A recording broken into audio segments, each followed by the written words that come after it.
So we have faculty now to share some of their perspectives. And with us, we have Gloria Ann Sipman, who's a librarian who has been helping faculty to find lower and no-cost resources for a long time, especially through the library. And we have Robin Allen, who's an associate faculty member in sociology. She also is an associate faculty representative in the Academic Senate and serves on the MiraCosta Online Educators Committee of the Academic Senate, which is really wonderful. Erika Peters is the physics department chair, and she is a faculty member, of course. She's been a key person helping physics to go entirely open, no-cost textbooks across their entire course sequence, and they're using OpenStax for that. Erika also serves on the Open Ed Resources Task Force for MiraCosta College.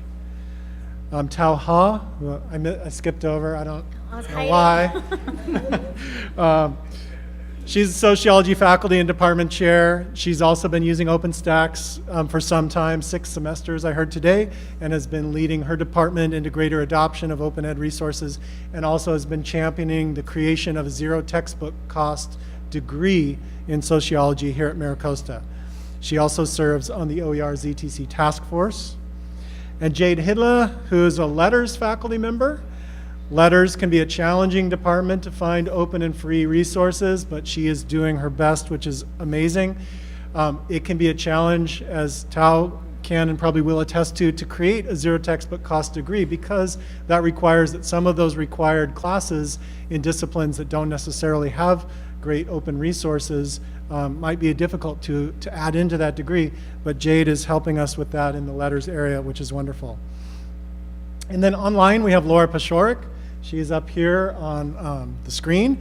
She is from the Child Development Department. Child Development is our other department that is working on a zero textbook cost program. Laura's been responsible for converting one of the classes in that program to the use of open ed resources. OpenStax does not have child development textbooks, and in fact, there are few to no complete open textbooks in the child development area, so Laura's done a lot of work to research and curate and put together a variety of materials to create a zero textbook cost class for her students. So I think we've got a great group here to share on a variety of perspectives. We've got some questions, but again, we'll definitely give time for you all to to ask some of your own questions. So again, not everybody has to answer every single question. Our students actually did an awesome job. They all answered pretty much every question and very to the point. But these are faculty, so it could be a challenge.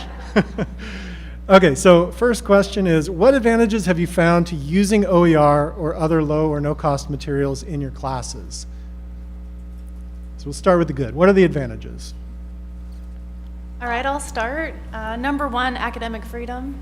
So if I have an OpenStax book and maybe 90% of the chapters are great, but a couple aren't, I have the freedom to go ahead and assign an article for that, maybe look into our resources at the library and fill in those gaps. But being able to have that freedom to not rely 100% on the text, but use your knowledge and expertise in your field to do and craft your class the way you want to. I would just add, in my field, the textbook industry is getting very protective as they're seeing their profits dwindling. We were told a few years ago that we could no longer put our solutions manual on reserve in the library, where all of the physics faculty are very, our philosophy is that the students should be doing the homework to learn, so we want to give them the solution so they can see. And we were told by the publisher we're not allowed to do that anymore. I wanted to give the solution manual to some of our tutors, so they had that. But the solution manual I have has this huge long number across it that's unique to me. And they told me if this page any of the pages, every single page has this huge number across the whole thing. If any of those pages are ever found anywhere on the internet, I would be legally responsible. So even though I trust our tutors not to distribute the material, I just thought, okay, I'm not going to do that. So it was affecting pedagogically how we wanted to teach our course, that we couldn't provide our students with our solutions manual. So that's something obviously we're allowed to do because it's open, so we have that. Obviously there's lots and lots. I think we've talked about a lot of the advantages, but that's something that I think was, when they told me that, I was like, you guys are going down. we're bringing you down. And this is, you're doing it, you're bringing yourselves down, we're gonna all like take you down. And they just, you know, as their profits dwindle, they get more and more, like, you're, you know, so that's just one little example of what they've done in our field. I think a primary advantage for me is the upholding the principles and practices of equity. I know that term gets bandied about a lot, but I think teaching it and living it is another thing. So in terms of equity, all of our students mentioned that if it's denoted in the schedule that this is a ZTC course, that they want to take that because it alleviates the hustle that our students inevitably have to go through, regardless of if there's that symbol there. But also in terms of my field, I mean, I teach literature. That's some like old bearded man type of field, you know, that a lot of students, they're not necessarily really interested in that material that they might have been exposed to in high school, for instance, like dusty old tomes. So for me, equity in terms of the course content that I choose, going zero cost has actually been very generative because, I mean, there's Project Gutenberg. They are pretty much limited to canonical stuff, so your Herman Melvilles and your Hawthornes and whatnot, and that's all great. But once you actually go out and explore the ocean of the internet that our students live and breathe by every day, you can find so much more cool stuff. Like, I teach 2 Live Crew in my lit class now because you got Rap Genius, and it's all annotated, and there's videos about the history of butts and like all kinds of cool stuff that the students are much more interested in reading because it's a new form of reading that my old ass might not be familiar with because I'm the type of person that like puts the whale oil in the lantern and like sits by the candlelight. Don't say that I promote whaling, that's not true, but it's a joke. But you know, it forces me as a faculty member to get into the mindset and the life of students and how they read. So it's teaching me how to be a better reader and in the 21st century. So in that way, in promoting equity, it's very advantageous to allow this internet and technology and OER to inform our pedagogy and help it evolve rather than see it as another obstacle of something we got to add on or something we got to figure out. So from a literature person with a lot of hurdles in terms of finding content, it is possible and it opens up lots of new paths for reading. So the second question, and I'm going to let Laura take this one first. How does one transition from reliance on traditional texts to using OER or other low or no cost materials? What unique opportunities and challenges exist, and why do you think faculty should consider this? Okay, so I hope you can all hear me okay. Yes. Let me know. Okay, perfect. So as far as the transition goes, I think if you're used to supplementing a textbook already, it's a pretty easy transition. You just have to do more of it. As Jim mentioned, my field doesn't have much as far as OER full texts at all. So we had to do a lot of piecing things together. The other thing about the transition is not just considering the materials, but how you'll assist a student in using them. So how you're going to organize them, providing a consistent voice that like a textbook author would provide in a course is something that you want to consider as well. Some of the opportunities, I think you have a great opportunity to tailor materials to your specific class and keep it up to date. The class I taught this summer was one that changes a lot, and I was finding that I had to constantly update things from the textbook anyway, so it's a great way to do that. Some of the challenges is finding high quality materials and keeping links updated and organized for students. Piecing things together if you have to do that in a way that makes sense for them. And why do it? I think some of the students say, and I kind of felt as well, that a variety of voices in the materials can be refreshing. And it really does support students, not only in terms of their cost, but also they get to learn what's out there on the web and what's out there for free and other materials, and they can use it in their own work, in their own research as well. I agree with helping students learn how to use the material, because I think once you go online, even my experience of reading online, I just kind of scroll through and whatever, where's the video? So if we're really incorporating into our classes across disciplines, critical reading practices, really modeling how to annotate, and as the students mentioned, downloading those apps that are going to help you highlight or include a digital post-it or something, so that they're reading critically while still online and not just seeing it as a recreational thing. That's something I've had to incorporate more into my class since adopting OER, ZTC stuff. So I think that kind of guidance with critical reading is important for our various disciplines, because reading for Erika's class is going to be very different than mine, but it's still the same critical thinking process. I think the nice thing about having OER content is that for me anyway, I appreciate the basic foundational content, but the ability to tinker with it, to adjust it, to contextualize it, it helps me, it forces me to think more critically about who my students are, who our students are, what our local community is, what are the local, national, state trends that are going on, how do we contextualize that for students so that they have a familiarity with the base of the content, but also the assignments that you create that are connected with that.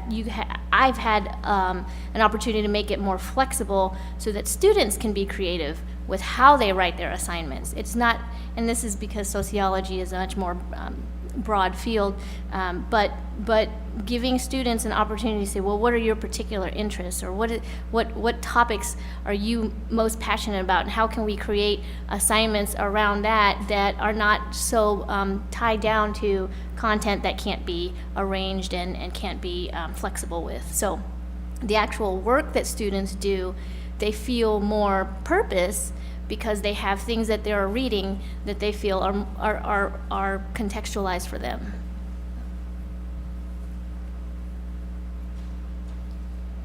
So two things that I don't think came up in those responses. One would be a concern or challenge about quality. We heard from Nicole about the rigorous peer review process that OpenStax goes through. Of course, not all OER are created that way, but have any of you had concerns as you've been searching for open resources about quality? Well, I'll just mention, so I taught for the first time the OpenStax University Physics, and it's the first edition that they put out. So there are mistakes, which in the 5th edition of the old textbook we used, they had the same mistakes from the 4th edition that they didn't correct. So there's that. But something that happens a lot in physics is when students are struggling, they try to find something to blame their struggles on. And OER is a really attractive thing for sometimes students to blame their struggles on. For example, this is this weird textbook, and that's why I'm not doing well in this course. So for me, I was confident in the quality because I know it had been peer reviewed and I had looked through it. But I also wanted to really motivate to the students why we were using this. And that goes a long way to get buy-in, whether you're using a textbook like OpenStax or whether you've compiled your own resources, that it's one thing to say to students, this is free, so don't complain, right? But it's another thing to really discuss, to show them that you've put thought into it and that this is a better resource for them, and it's a wonderful resource. And if the student does have quality concerns, or if the student says that this doesn't make sense to me, you can send them to another textbook, which is totally fine. But I would have dreamed of that if I was asking a student to buy a textbook for $300. I would never then say, oh, look in this textbook, because they do a good job here of explaining it. I would never have done that. But now that I'm providing my students with an OER textbook, I feel very confident saying, if you want, there are lots of old editions of physics textbooks out there that you can look at. And go read this chapter on Wikipedia. Wikipedia does a good job in this thing. I would have never suggested a student go look at Wikipedia after forcing them to buy a $300 textbook. So another common concern or question about OER in the transition is that with the publisher materials, you got a lot of extras. So people are worried that it's going to be extra work to try to recreate a lot of things. Some of you are speaking very positively about the effort to create a class environment that really is customized for you and your students. But I guess, is that a challenge, that there might be things that you lose moving away, or extra work that's required on your part when you move towards OER? Well, I never liked the supplemental stuff the publishers gave us anyway. I didn't like the PowerPoints. They were just texts anyway, and very blah, and the test questions were just, I didn't like it. So even when I was using a publisher book, I was making my stuff anyway. So then when I moved over to OpenStax, they had some, but I was already kind of there. And I acknowledge how much time it had taken over the years to kind of craft that stuff, but I share it. So I've given it to my colleagues and say, hey, if you want to use this, please do. If you don't, I don't care. I won't be offended if you change it, or if you say, oh my God, that was horrible, like I'm not going to use it. I know, I'm willing to share. So I think the ethos of OER is sharing. Your sharing is caring, and if we really do care about our students, we have to care about our colleagues, and not all of our colleagues have the equivalent amount of time or effort or motivation, but if it's there and they want to use it, then that's the value of it. And so I don't want to say that, oh, it's just lovely, just do this, everybody, because there is some time constraint on all of our schedules, but there are things out there that we can use to buffer this argument that the publishers have stuff for us.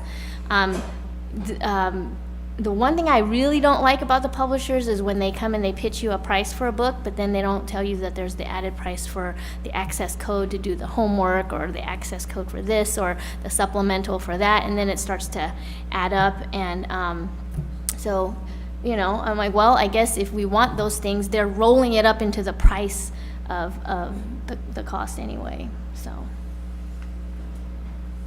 Thoughts? And using or adapting or changing to any new textbook takes time, but when you add in your flair and fill in the gaps, that content is yours to use and to make better and better. So you're not stuck in a rut there. So I like the creative aspect of it, and I would say that yes, it does take time, but then it's yours, and you can adapt it and change it and make it better the next semester.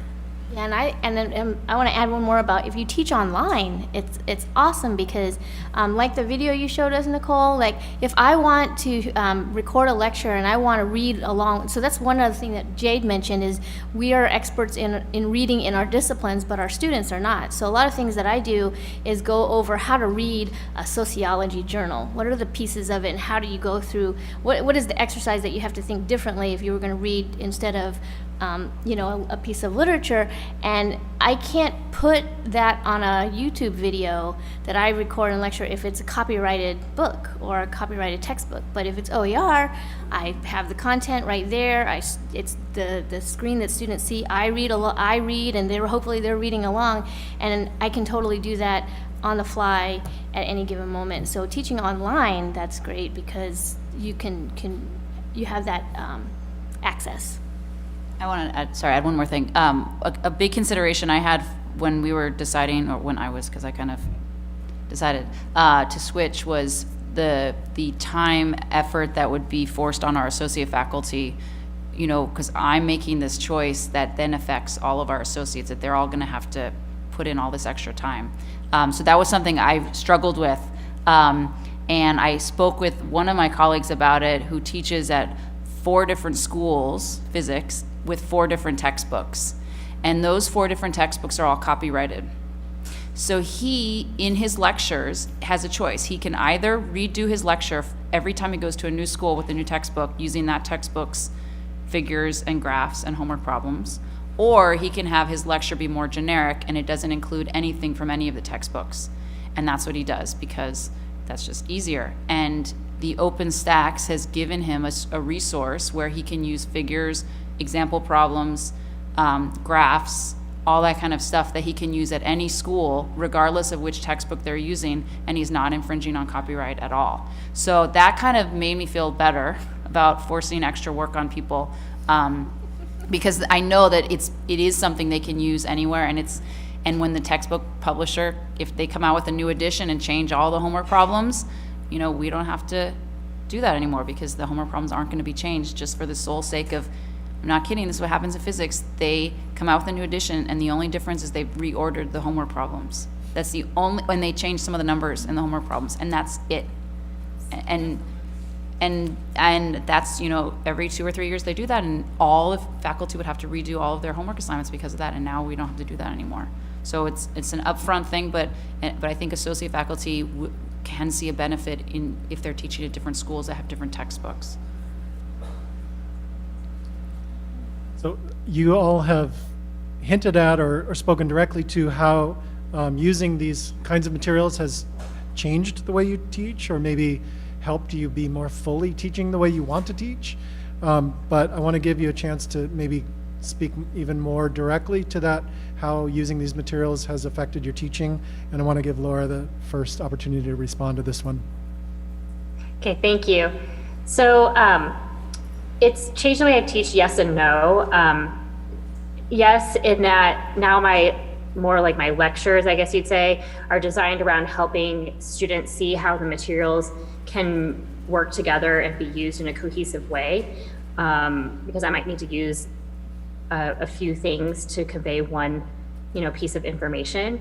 But another thing that I can do now more is link things directly into assignments and other aspects of the course a little bit better. So for example, if I have a discussion board in my online course, I can link directly to one of the materials or several of the materials, so students know exactly kind of where they can look as they prepare what they're going to share for their discussion.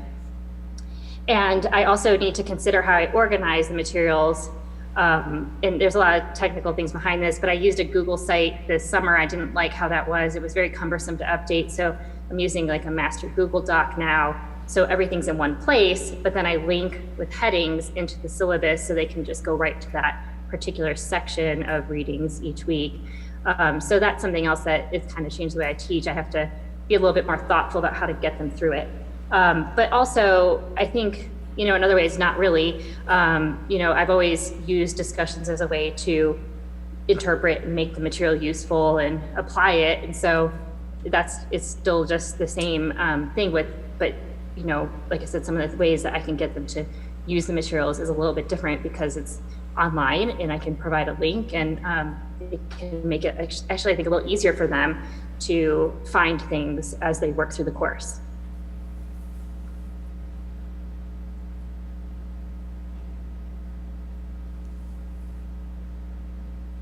Any other comments on that one? I'll just maybe echo what some of the students were saying. When I was a TA at UCLA, where there's huge lectures and many different professors teaching the same course, but they all use the same textbook, I would have, and I was a TA, the students would always complain that they would buying the textbook was a waste.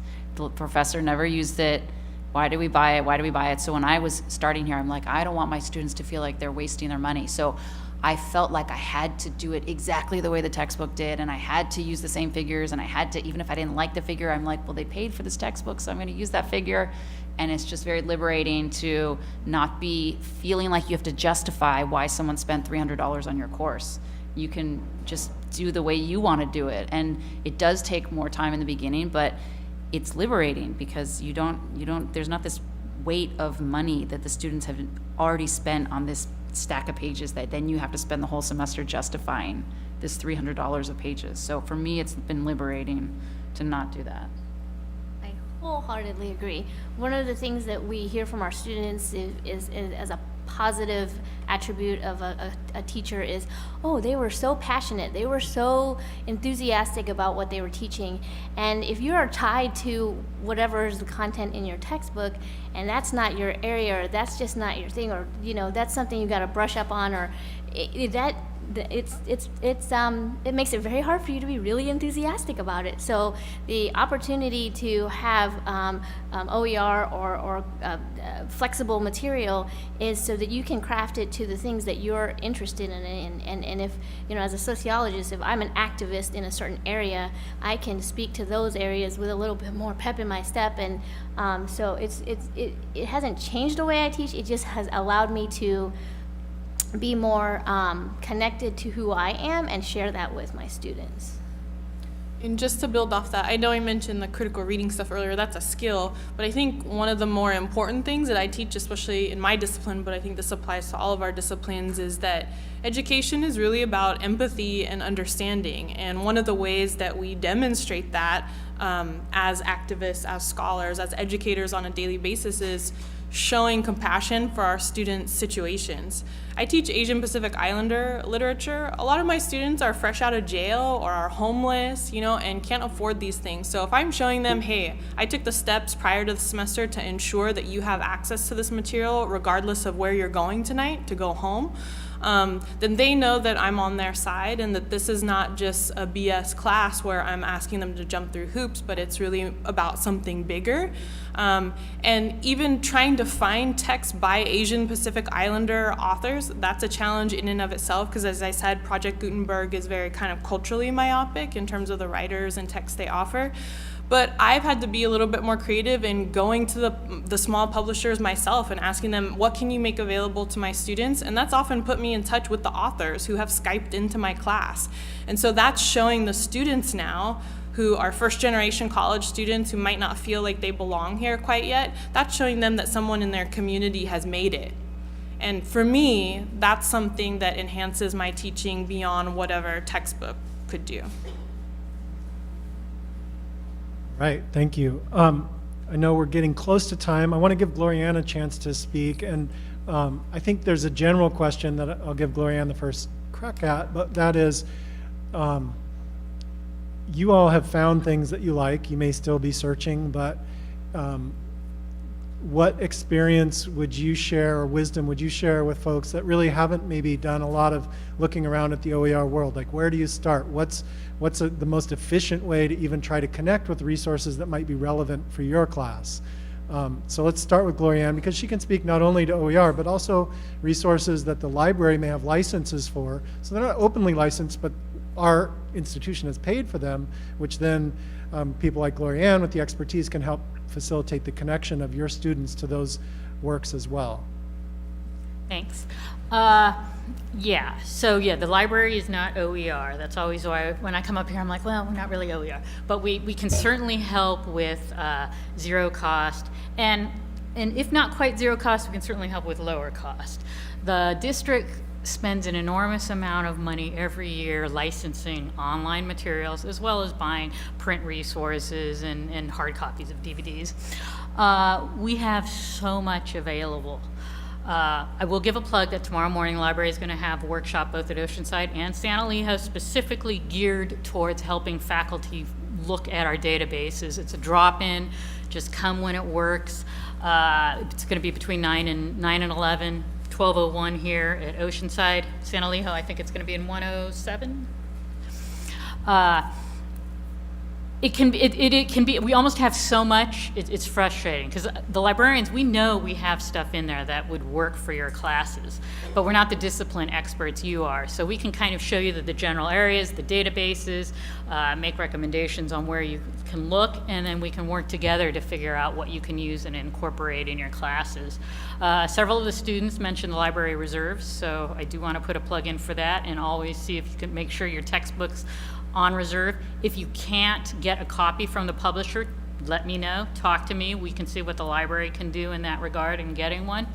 I know that several people here have made use of library resources.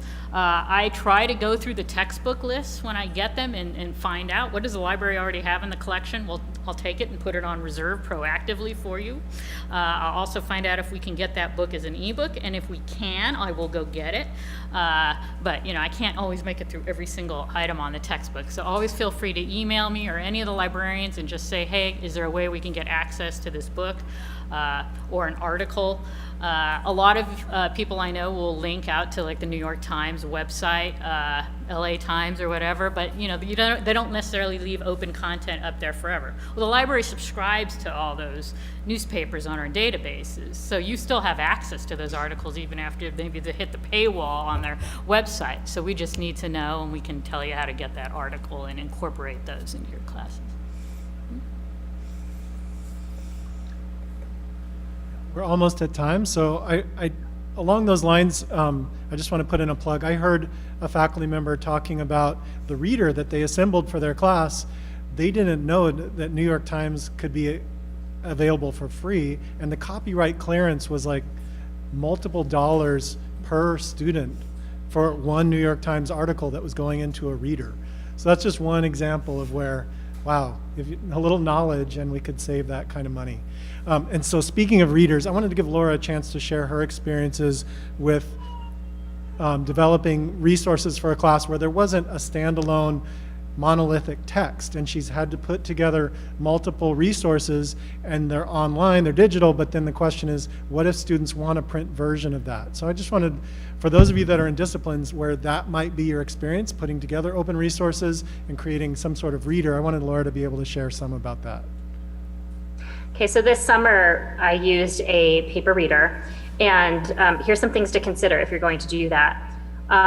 First, students were somewhat confused because this is a new thing. And I had to tell them, I mean, from the first email and every email afterwards, you do not have to buy anything. Because it was listed at the bookstore and it was somewhat confusing for them. They thought they had to buy it when I would at all ever mention it. So helping them, they might be getting better about that, understanding if they've taken other courses like this, but make sure they know that. It was a little hard to get data on how many students actually bought the paper reader, and it was still relatively expensive. I think it was about $70 or so for my course. But I did see it as useful in some ways because sometimes there's only maybe like a certain segment of a larger document that I wanted them to read, and the reader clipped that out. And so that was helpful, and it accomplished making it a little more simple for students. What I had to do, and probably what you would have to do, is create what I call a paper reader conversion chart. So each week I would have the links to what they're reading, and then I also had to say in your paper reader, if that's what you purchased, you have to read these pages and these pages or whatever. So even if you organize your reader so that it lines up exactly week by week, which I actually didn't do, which made it a little more complicated, you still would probably have to do that. This spring, I am having the main books that are available through the state of California as available to purchase at the bookstore. If they'd like, they are also free. And then I'm encouraging them to print their own materials, and I am requiring them to have a printer card, so that if they needed to print something, they could. And I teach online, so I'm not sure how important a paper reader is to most of the students. And I talked with Claudia Flores, and the data was a little bit hard to obtain for that. So those are just some of my experiences. Right, thank you, Laura, and thanks for joining us from afar, Laura, and thanks to all our faculty members. We're about out of time.